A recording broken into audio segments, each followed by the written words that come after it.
Good evening and welcome to the January 2016 edition of the Columbia League of Women Voters Presents, your monthly public affairs program about issues that are going on in your community. My name's Randy Picht. I'm the Executive Director of the Donald W. Reynolds Journalism Institute at the University of Missouri, and I'm filling in for the regular monthly host, Jim Robertson of the Columbia Daily Tribune. Tonight, we're going to be talking about inclusivity and racism and how that is affecting Columbia. It's actually an issue that has attracted national attention a few times. In 2014, we had all the national networks and national columnists writing about Michael Sam, the football player that was African American and gay, and the protests that occurred when we were receiving credit for being a very tolerant community. And then less than 2 years later, and more recently, we had the issue with the football team boycotting the protest on campus and the administrators that left their jobs. And then we were the intolerant community. So we're probably somewhere in between, and that's where we are when the national columnists leave and the satellite trucks go away. So tonight we want to talk about where we really are and how things are shaping up in Columbia to address some of these issues that came up over the past couple of years. So I have a great panel tonight, and I'm going to ask them to introduce themselves, and then we'll start talking about some of the things that are going on right now in the community. So why don't we start? Okay, well, I'm Tracy Wilson-Kleekamp, and I'm with a group called Race Matters Friends, and this is my tag team partner. I'm Lynn Maloney, also with Race Matters. I'm Nikki McGruder. I am the regional manager for the Diversity Awareness Partnership. So we're collaborators. That's one of the things we do. We're all collaborators here, and we're going to hear about some of those collaborations. One of the things that I'm interested in is talking about some of the things that are going on and maybe have been going on that many people, they're beyond the headlines, and they don't get in the news as much as some of these other events. So I know one of the issues that you guys have talked about is community policing, and maybe one of you can just start kind of talking about how that got started and where we are and what's next. Okay. Well, after Ferguson, a friend of ours actually started this group called Race Matters, Hudson Giles Lavender, and she was very interested in being proactive and doing something as a community around doing better policing so we don't have a repeat Ferguson. And things sort of evolved. We also at the same time at my church, Bethel Baptist Church, started having conversations and meeting weekly to kind of discuss really more deeply what was racism, what were these conflicts.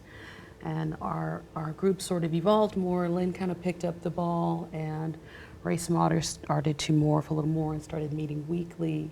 And one of the issues we wanted to tackle was community policing, mostly because the Mayor's Task Force on Community Violence in November 2014 put out a report that said, hey, there's a lot of things we're doing in this community that need some work. And pretty much the consensus point was we need to have community-oriented policing to work on these problems. So we started a campaign in August to go to every council meeting and talk about diversity and inclusion and policing. And particularly the philosophy about community-oriented policing is about working collaboratively with the community to solve problems. So it's not reactive policing. It's a philosophy about how you treat people and how everybody in the community works together to problem solve. So things like services, I'm sorry, I can't think of the word services. Social services. Social services, the school districts, the city, health department, all the small businesses, everybody's sort of working together, starting from the place of equity. We have 16% unemployment for the African American community in Columbia. So instead of starting at the place of helping those who already are secure, we start at the place of working where we have the most trouble. So what's an example of community policing? I think people maybe hear that term, but they don't really know what it means. Well, there are many different ways to practice community policing. So if you read the application of community policing in a variety of cities, it may be done in very different places. So there is a lot of creativity to problem solving. And in Columbia, actually, it was being practiced in this city, and it was a division of the city into two different districts, east and west, and captains were in charge of what was happening in those areas. And so they were more motivated to create solving, to address the causes of crime, because it was on them if there was an increase in crime in their particular neighborhood. So it was an approach of having police officers become really familiar with their beat. So people in an area would develop a relationship, they would develop more trust, the idea that citizens would be giving tips to police officers, so there'd be a collaboration. And so in literature today about community policing, that idea of creating trust is absolutely essential to being able to do good community policing, that there is a collaboration between people, but between the public and the police. So rather than being responsive, as she was saying, or reactive, that they're actually being proactive. Yeah. And now you guys have been talking about this since August, probably before that, but on a sort of a regular basis, and seeing some progress, encouraging signs, anything? There is a creation of a Columbia outreach unit by the police department, Okay. and so it's really minimal. We are calling it a piecemeal approach to community policing. Okay. So there are only 2 officers assigned to a given neighborhood. They can't possibly develop a 24/7 relationship with the people in that neighborhood. So I was speaking to an officer who is retired now, but he said back in the 90s, when they had community policing, it was much easier when there was a disturbance, when there was a crime, for the police officers to already know the people who were affected by the crime. You can't do that with only 2 officers in a neighborhood. You know, when they show up, they probably have not met the folks who are actually involved in that crime. So they need a much larger number of officers involved in a neighborhood for that to really be effective. So, I mean, it's true when they say that they need more staffing. I don't think we disagree with that. If you come back to the conversation about starting at the place of equity, then you have to look at how we do our economic planning for our city. And so the question is, why do we not have enough officers? What kind of economic development priorities have we been setting and moving towards such that we have 16% unemployment in our African American community, and that we have the kind of crime that we have, or the increase in calls, and not the infrastructure to support our growing population. So we want the philosophical agreement because that's what will drive policy. So I don't think you can jump to doing operational without first having consensus that this is what our community wants. And we want them to do that because it makes all the other pieces of the pie that are disconnected become aggregated together. So that's why. Yeah, and I think, so, you know, that's a good place to start. The other idea is that there's individual conversations, you know, when you have an event happen, like what happened that week in October, or was it November? Anyway, The Diversity Themes Week? Okay. yeah, you get people talking about the issue, which is good, the awareness. But Nikki, maybe you can talk a little bit about kind of education and how this affects, you know, everyday interactions. Well, I think you hit the nail on the head. The conversations are important. We've been here, this branch of the Diversity Awareness Partnership, since March of last year. We had nothing to do with the timing to know that coming in to a community, which I'm a Rockbridge graduate.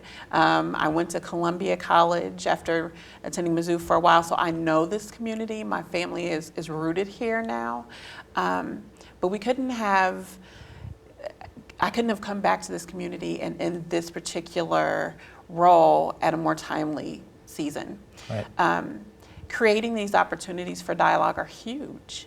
So that week that we had at Stephens College, where we're giving the community the opportunity to voice their concerns, get their questions addressed, and just be schooled, I say, if you will, on what the real issues are.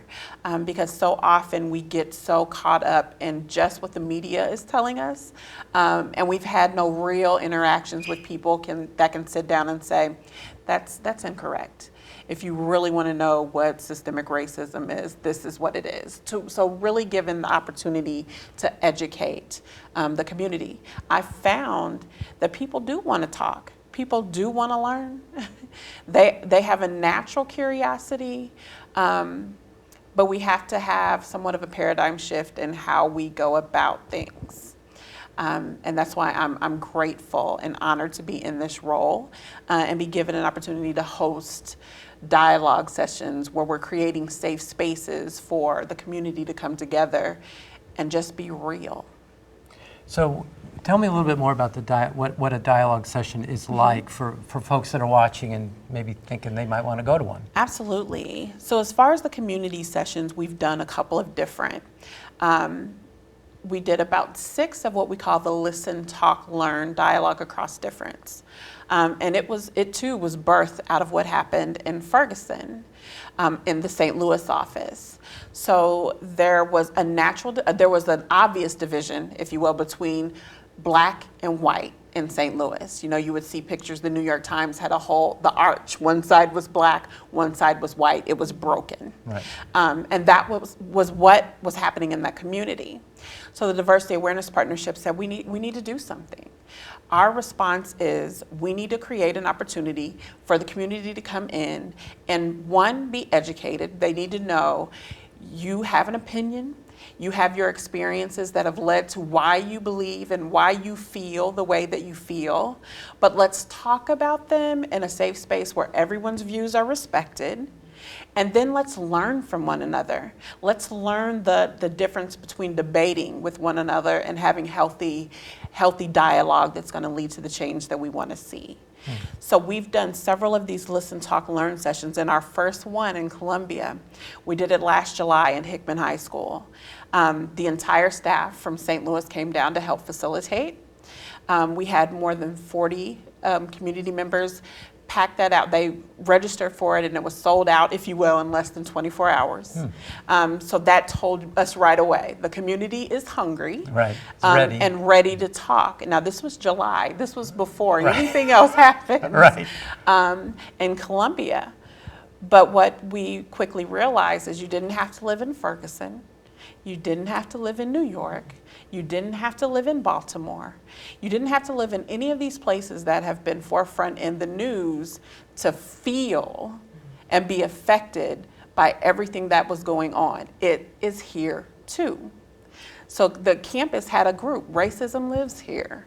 And it's important that our community understands that it does. So without being defensive and saying, I'm not racist, just understanding the systems that have been put into place and how one can contribute to racism without necessarily being a racist, but their actions and the things that they're a part of and the things that they're doing can be perceived as such. That's going to take having a relationship and healthy dialogue with one another to figure that out. So that's what those Listen, Talk, Learn sessions do. And I think the other part of it is understanding that you're going to be uncomfortable, and that you're not. I know we have a new T-shirt for our group, which started some conversation. Some people were a little upset about the fist because I thought that the salute was about being angry, but actually it's about solidarity and unity and collaboration. And all of the things on the shirt are the things that we have in solidarity. Right. But it's important that we come to embrace differences, not that we tolerate them, but we embrace them and sort of lean in and ask ourselves why we feel uncomfortable. So if this fist makes you uncomfortable, the question is, why does it make you uncomfortable? What have you seen and what have you heard that's put you in that place of discomfort? And I think many times things make us uncomfortable and we kind of move on and we don't really think about it. And what we're challenging is we want you to kind of sit in that place and self-reflect on, why does this make me uncomfortable? Why do I have negative feelings about this? And be in a place where you can talk to people about it.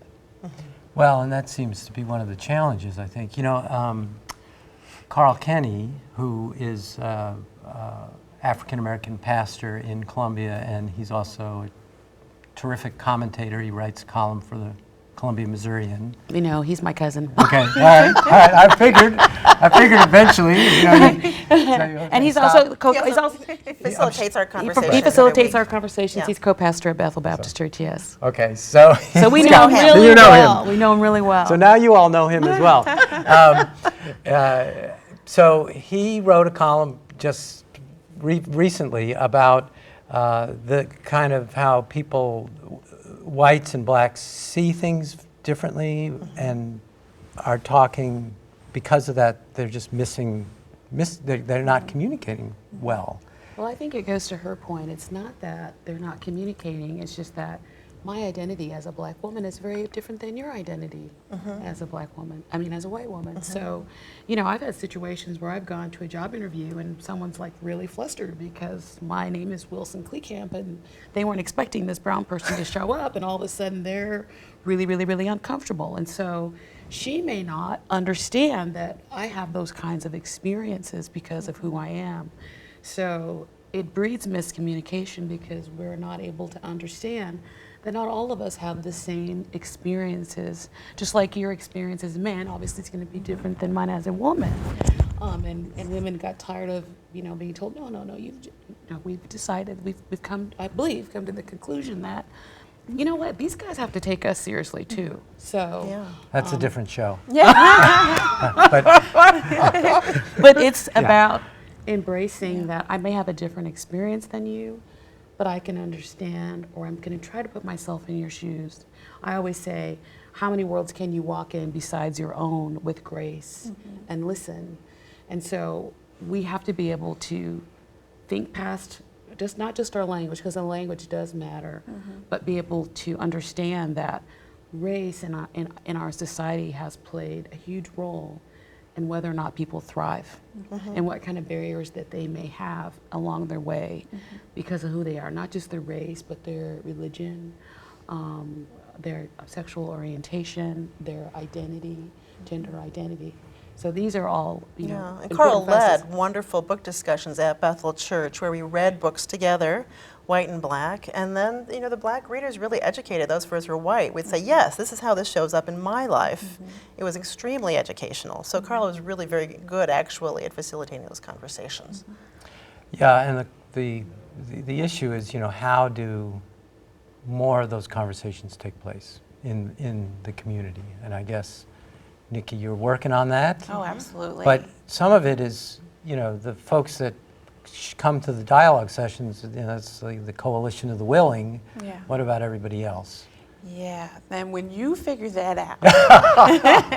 But no, you're absolutely right. And I think that you do see a lot of the same faces showing up. But I really saw a bit of a shift after everything that happened on campus.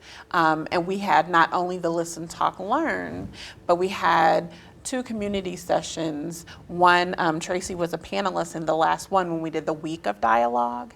And I think we saw a mix of maybe some naysayers as well that just had some questions or wanted their voice to be heard. So I think I'm hopeful that we're getting to a point where like even the situation we had today, people get more comfortable with sharing their discomfort. And the theme for that week of dialogue was let's get comfortable being uncomfortable.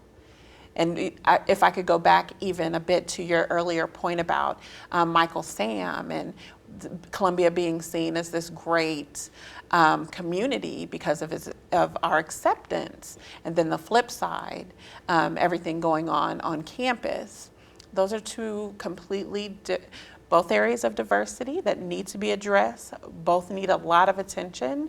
But when it comes to race, people don't want to talk about race. We want to talk about everything else. that's wrong. We can talk about gender identity and sexuality a little bit easier for whatever reason than when it's simply about race. Let's handle that. But we've been avoiding that conversation too. Why do you think people don't want to talk about it? Why do you think people have been avoiding it? Because it makes people very uncomfortable. So it just, I mean, and also, I think it's fair to say that the situation that happened on campus was not an anomaly. I mean, we've had several issues. I mean, the narrative keeps framed like there were these incidences, but if you look at the data that's out there at the university, this is not a new challenge. It's been there for a long time. If anything, the administration has failed to adequately address it, put people in positions who have the right talent to work on it, and so it has festered. It has festered in the climate, in our state, in the history of the state in terms of how it feels about race. Those things have not gone away. I mean, there's a guy that drives around in town with a Confederate flag on his truck. I mean, there's something about this town and culture where that's okay, right? So, and many times people of color are told what you're saying is not important, that's not really happening, because it makes people uncomfortable. So I think we're at a place now where we don't have any choice but to deal with it. We're getting such, amazing coverage, I'm saying amazing, but the eye is on us to actually, for once, make something happen out of this conflict that warrants moving forward. yeah. And I think that's the challenge, like the, people that have Confederate flags and want to get the attention to say, look at me, this is who I am, and, there's a lot of people in Columbia that would say, well, that guy's got a problem, and that's not how I see it, or that's not how we as a community see it. But there's other issues that you guys have talked about and probably talk about on a regular basis that go that are not that are defined differently. Well, we'll just take 16% African American unemployment in Columbia. Yeah. 47% of African Americans in Columbia make $20,000 a year or less. While the white unemployment rate is going down, the African American unemployment rate is going up. Our low infant birth rate is among the highest in the nation for African American women. I mean, African American infant mortality has always been very high, but in Columbia, it's very low birth rates really, really high. So there's a lot of statistics that show there's a disparity, right? The outcomes for white people versus black people, or other people of color and white people the gap is big.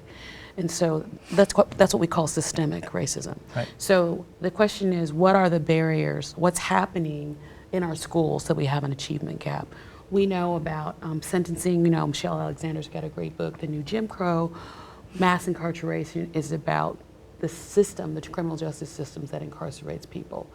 Black people at a much higher rate. Native Americans have really poor health outcomes.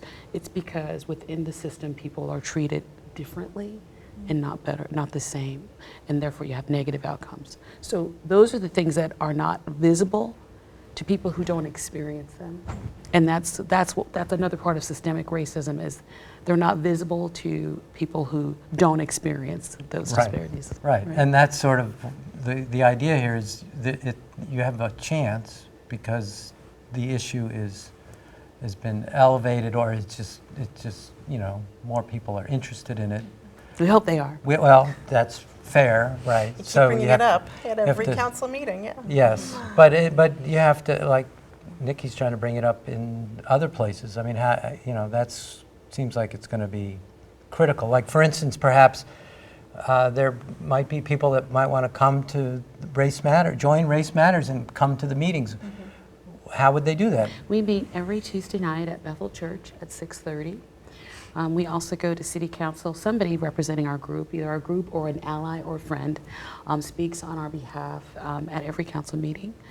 We strategize right now. We have a committee that's working on writing op-ed letters in response to a Tribune editorial that said systemic racism was sort of this made-up word from at the university, that this is not a real thing. So we're trying to get people to understand this is what systemic racism looks like in Columbia, and this is why we want to dismantle it.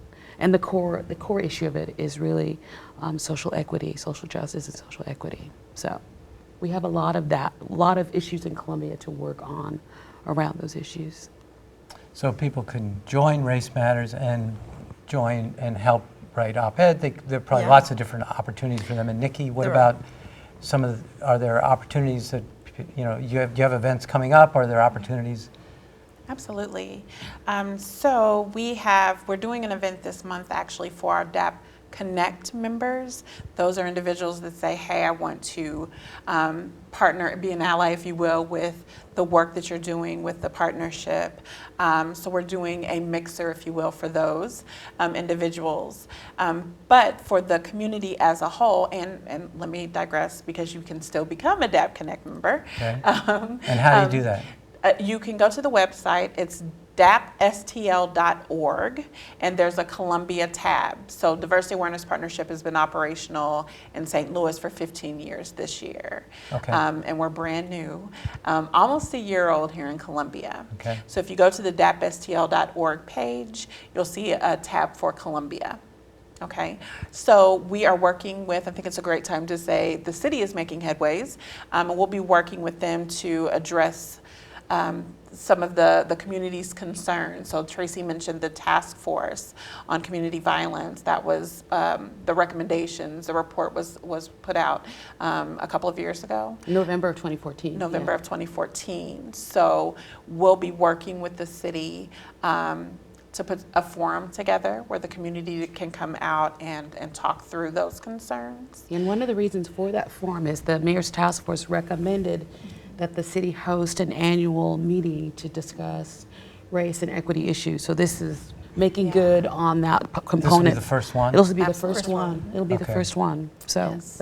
that is a good movement. That is progress. And you guys will have a role in organizing Facilitating that? that. Facilitating. Absolutely. And then the event that you talked about, if people go to the website, there's some Yes. information about that? So it's January 28th. It will be a mixer where our members can learn more about what we have coming up this year. They'll be able to meet with our advisory board. We have an advisory board of 9 phenomenal people in the community from some pretty great organizations like Shelter Insurance, Veterans United, Commerce Bank, just to name a few, the university as well. So they'll just be able to network. And what's been great about the partnership here is we're creating these opportunities to network and meet other people in circles that you wouldn't normally be in. So it's an opportunity to make some new connections. So we'll be doing that January 28th at Blue at 4:30 p.m. and you can register on the dapstl.org website. That's great. That's great. Well, I think, the idea that there's some energy and some actions being taken is encouraging.